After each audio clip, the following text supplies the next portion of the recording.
Akhirnya pekerjaan aku dari pagi selesai juga.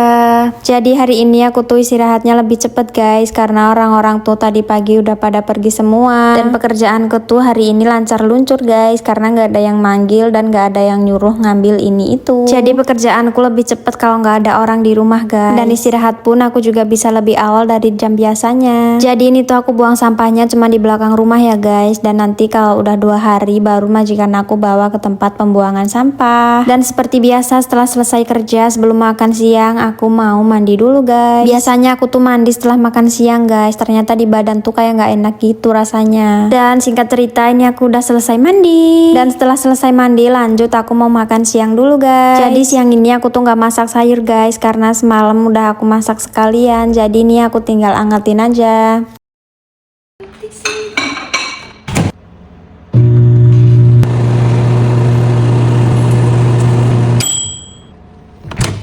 Daripada aku masaknya 2 kali, mendingkan aku masaknya jadi 1 aja guys kalian. Soalnya mau masak 2 kali pun sayurnya tetap sama. Dan setelah selesai makan tidak lupa piringnya langsung dicuci ya guys. Dan setelah selesai makan siang, ini lanjut aku mau ambil air wudhu dulu guys, karena udah waktunya ini mau sholat zuhur. Karena hari ini spray di kamarku aku cuci, jadi ini aku mau pasang dulu spraynya guys, karena aku tuh sholatnya di atas ranjang. Malum ya guys kalau aku sholatnya di atas ranjang, soalnya di sini tuh lantainya nggak ada yang bersih guys, karena kan ada anjing di dalam rumah. Dan menurut aku insya Allah ranjang aku tuh bersih guys, karena nggak ada kotoran atau anjing yang bisa naik ke ranjang aku. Dan maaf banget sholatnya ini nggak aku videoin dan kayaknya nggak perlu juga, jadi langsung aja kita skip. Jeng jeng. Dan ini aku udah selesai sholat, lanjut aku mau pakai sunscreen. Jadi selain kerja kita juga perlu merawat diri kita juga ya guys. Jadi nggak malam nggak siang, aku tuh setiap mau tidur selalu oles-oles badan dulu. Mandi udah, makan udah, sholat udah, dan waktunya kita tidur siang. Dan pas banget nggak ada orang di rumah, jadi nggak bising, jadi bisa istirahat dengan tenang. Selamat siang dan selamat beristirahat. Nanti kita lanjut kerja lagi guys.